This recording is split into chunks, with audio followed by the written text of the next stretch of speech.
Nadeem Ahmad, Iran का perspective अगर हम जानें कि भाई अगर आप बातचीत के लिए जा रहे हैं तो अपने जहाज में उन बच्चियों की फोटो, उस पर दुनिया ने अमेरिका को खूब लताड़ा है, अमेरिका के खुद के मीडिया ने, अधिकारियों ने खूब लताड़ा था।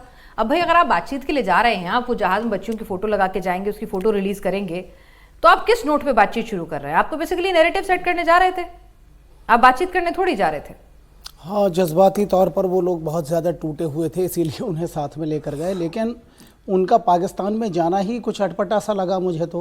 अगर ये सारे काम किसी दूसरी कंट्री में होते तो शायद नेगोशिएशन हो जाता और उसके बेहतर रिजल्ट आते। लेकिन पाकिस्तान तो खुद ही अपनी फ़ायदेबाजी के अंदर और सौदेबाजी के अंदर लगा हुआ था कि मैं इनकी मीडिएशन कराकर अमेरिका से कुछ ले लूँगा, या मुनीर कुछ फ़ायदा उठाने के चक्कर में थे, जैसे कि बातें चल रही थी कि वो पीस वाला अवार्ड नोबल लेना चाहते हैं या उनका नाम पेश किया जाएगा वगैरह वगैरह।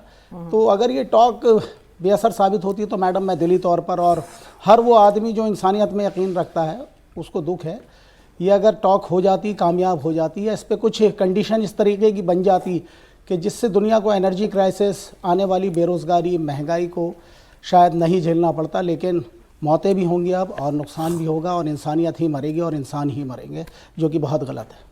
गलत तो है, लेकिन इंसानियत के नाम पर ये दुनिया चल कहाँ रही है? तो हथियारों की पूरी लॉबी के नाम पर चल रही है, ऑयल के नाम पर चल रही है, तो ये तो पूरी दुनिया जानती है।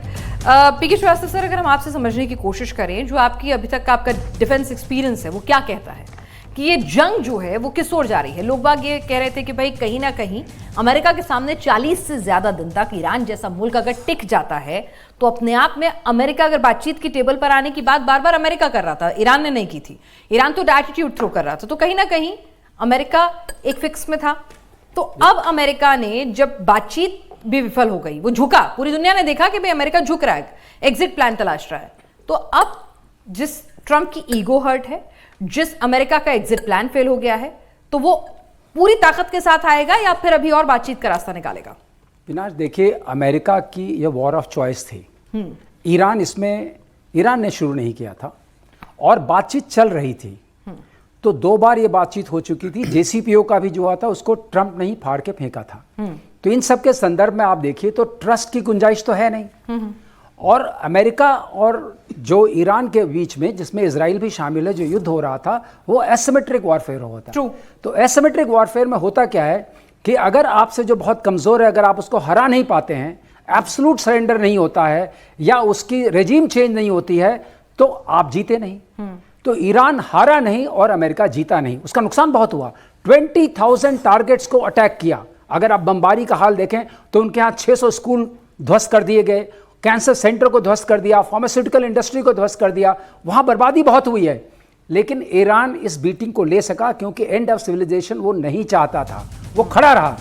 अब सवाल उठता है कि ट्रंप की अपनी एक इमेज है, मैचो इमेज है कि मुझसे बहादुर कोई नहीं है, और उस इमेज को उन्हें अपने मागा कॉन्स्टिट्यूंसी को सेल भी करना है। तो जैसे ही वहां से उन्होंने वांस को विदा किया, वैसे उनकी कड़ी कड़ी बातें आने लगी। उनके आर्ट ऑफ डील में अगर कोई किताब है, उसमें 3 ही चैप्टर हैं और तीनों चैप्टर का नाम है धमकी, धमकी, धमकी।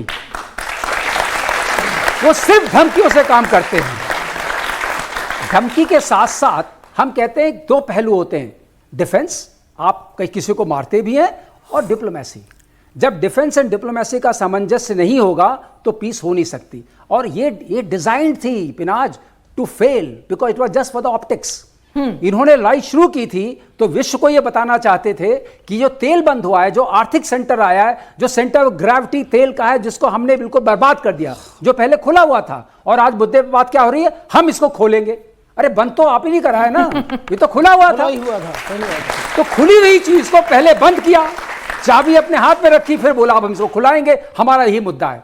और जहां तक न्यूक्लियर संवर्धन का सवाल है, पिनाज बता दूं, ऑडियंस बैठी यंग ऑडियंस यहां बैठी हुई है, वो तो ऑलरेडी डील में चल रहा था, यहां तक डील पहुंच चुकी थी, जिसके बीच में इन्होंने अटैक कर दिया कि हम अपना 440 किलोग्राम यूरेनियम IAEA को सौंप देंगे, इंटरनेशनल एटॉमिक एनर्जी एजेंसी को सौंप देंगे। यहां तक बात पहुंच चुकी थी। लेकिन ट्रंप को दिखाना था कि वो डिप्लोमेसी से नहीं, हम इनको एब्सोल्यूट सरेंडर कराएंगे। तो ये जो ऑप्टिक्स बनी है, हम पहले से जानते थे। जगह का चुनाव देखिए, पाकिस्तान। पाकिस्तान सप्लाई कर रहा है फाइटर जेट्स, आपने खुद बनाए सऊदी अरेबिया को, उससे मिलिट्री एग्रीमेंट है। इजराइल को गाली दे रहा है, इजराइल को गाली दे रहा है, तो बातचीत कैसे कराओगे? करना है। और ईरान के साथ उनका सिर्फ एक संबंध है, क्योंकि यूएस में जो एम्बेसी है पाकिस्तानी, उसमें एक कमरा ईरान के पास है to communicate with the US administration, और ईरान के साथ उनकी बॉर्डर है। 2024 में जनवरी में दोनों तरफ से अटैक्स हुए थे जी, वो भी पता है। तो इसके माहौल में it's not a safe venue, but it was safe venue for optics. अगर हमें इसको डिजाइन करना है फेल करने के लिए, तो Islamabad is the best venue, because वो कंट्रोल में है, कंट्रोल्ड है, अमेरिकी कंट्रोल्ड वेन्यू है, तो अमेरिका को मुफीद था और ईरान के लिए भी मुफीद था कि भाई बॉर्डर, ईरान भी बहुत ज्यादा नहीं चाहता था कि हम ट्रैवल करके कहीं अक्रॉस जाएं, और फिलहाल जो कंडीशंस बन रहे थे उनमें पाकिस्तान ईरान के लिए भी ठीक था, बिल्कुल ठीक था। तो अब सवाल ये उठता है, जब आपके लिए बिल्कुल ठीक है और दोनों पक्षों को कोई चीज करनी नहीं है, ईरान भी इसीलिए लाया अपने मॉरल पेडिस्टल को दिखाने के लिए कि देखिए इन बच्चों की आपने हत्या की फर्स्ट स्ट्राइक। मैं आपको बताता हूं, in the dynamics of the war sometimes you make a mistake, but जो आप पहला अटैक करते हैं वो आप चुने हुए टारगेट्स पर करते हैं। हम सारे लोग जानते हैं, अगर मैंने पहला अटैक किया पाकिस्तान पर तो that was on the terrorist centres, हमें पता था। दूसरा अटैक किया, हमारा प्लान्ड अटैक है, तो किसी हमने हताहत नहीं किया, किसी जन हानि नहीं हुई, उसका मतलब आप जब हम इतने प्रिसाइज अटैक कर सकते हैं, तो फिर अमेरिका के पास तो हमसे ज्यादा ही ताकत होगी ना हथियारों की। ये जो उन्होंने किया ये साबित करता है कि आपने अनप्लान तरीके से किया, और मैं बहुत आश्चर्यचकित हूं एज ए मिलिट्री मैन कि इतना पावरफुल कंट्री, इतनी रिसोर्सेज, इतने सैटेलाइट इमेजरी, साइबर आपके पास है, आपके पास इलेक्ट्रॉनिक वॉरफेयर के मैकेनिज्म्स हैं, CIA का वो है, मोसाद का है, आप ऐसी बड़ी गलती कैसे कर सकते हैं? जानबूझकर ना की हो जब तक? नहीं, जानबूझ के नहीं की है बाय द वे, लेकिन गलती की है क्योंकि उस वक्त, अब उसका ये है रहस्य, डोजे चला था बीच में एक डिपार्टमेंट ऑफ गवर्नमेंट एफिशिएंसी, उसमें लोगों को कम किया गया। उस कम करने में किसी ने इस मानचित्र को देखा नहीं, पहले वहां IRGC का सेंटर था, उन्होंने समझा वही है जो कि पिछले 2-3 साल से निकल चुका था, फिर उन्होंने वहीं जाके मार दिया। आपकी अब इसमें दो चीजें साबित हुई, एक तो आपकी प्लानिंग इतनी पुअर हो सकती है, सबके सामने खुल के आ गई, दूसरी आप बिना किसी को कंसल्ट किए करते हैं। आपने कांग्रेस तक को आपने कंसल्ट नहीं किया। देखिए इतने प्रेसिडेंट्स रहे हैं, ये कहना चाहते हैं मैं सारे प्रेसिडेंट से अच्छा हूं। लिंडन जॉनसन ने वियतनाम पर अटैक किया था, उन्होंने AUMF किया, authorization to use military force. चलिए बाद में नेक्स्ट टाइम इसमें हम नेक्स्ट में आते हैं, क्योंकि जज आपको भी यहाँ चर्चा में शामिल करूंगी, क्योंकि सर जो है, सर युद्ध जो हमारे अभी तक तीनों पैनलिस्ट के पास हम गए हैं, हमें कंक्लूजन यही नजर आ रहा है कि भाई ये युद्ध तो यहाँ रुकता हुआ नजर नहीं आ रहा। 1 दिन 2 दिन 3 दिन किसका पेशेंस पहले जवाब देगा, या कुछ घंटे मिसाइल तो चलेंगी, हॉर्मुज बंद रहेगा, अर्थव्यवस्था का क्या होगा सर? देखिए फिनाज, ये जो आपका जो टॉक्स है, इसका फेल होने का मेजर रीजन क्या है कि हॉर्मुज स्ट्रेट एक मेजर रीजन है, सेकंड न्यूक्लियर एनरिचमेंट है। जो एक्चुअली ईरान का स्टैंड है, इनका स्टैंड है कि इसको जो हॉर्मुज स्ट्रेट के ऊपर उनका कंट्रोल, आपको मालूम होगा कि ये $2 मिलियन इनका इम्पोज करना है हर शिप के ऊपर। तो मामला है कि आप देखिए जो यूनाइटेड नेशंस जो लॉ ऑफ कन्वेंशन है 1982 का, उसमें क्लियरली लिखा हुआ है कि सेफ पैसेज, जो भी इंटरनेशनल शिप्स आता है उसके ऊपर पूरा फ्री पैसेज होना चाहिए, लेकिन अभी उसमें ऊपर बंद है। रीजन क्या है ना, उनका क्या है ना, ये हमारा टेरिटोरियल वाटर्स में है, तो इससे हमको कंट्रोल करेंगे। अगर कंट्रोल करेंगे तो उसमें एक इंटरनेशनल अनार्की होगा। क्या होगा? There are many states. आज का दिन में देखिए मलाका स्टेट है, स्टेट ऑफ जिब्राल्टर है, स्टेट ऑफ डार्डेनल्स है। क्या एक न्यू डॉक्ट्रिन आते रहेगा आगे इंटरनेशनल पॉलिटिक्स में? क्या एक नया प्रॉब्लम छोड़ के चले गए डोनाल्ड ट्रंप?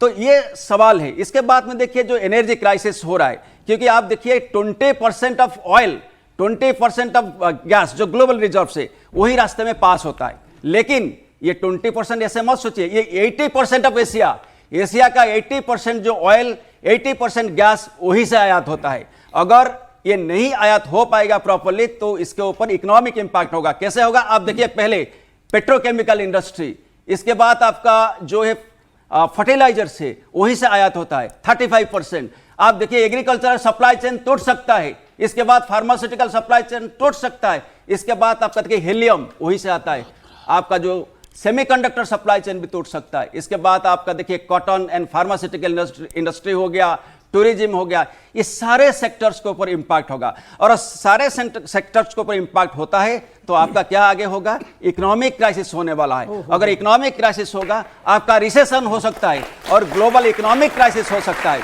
और मैं ये सवाल ये रखना चाहता हूं इधर, और एक चीज, जो न्यूक्लियर फैक्टर है आज का दिन में, ट्रंप और एक मुद्दा छोड़ के चले गए। अमेरिका पहले न्यूक्लियर एनरिचमेंट नहीं करा था बम बनाने के लिए। आप आज का दिन में प्रोफेसर थियोडोर जो है MIT का प्रोफेसर है, वो पेंटागन में थे, उनका स्टेटमेंट है कि with in weeks America nuclear bomb बना सकता है। 90% एनरिचमेंट बहुत बड़ा बात नहीं है। Iran sir, Iran. हाँ। और ये बोले हैं कि ये इनका एडवाइस है इजराइल को कि आप मत सोचिए कि न्यूक्लियर बम मारने के लिए ईरान के ऊपर, अगर आप करेंगे तो ईरान इसका काफी कड़ा जवाब देगा। ठीक है।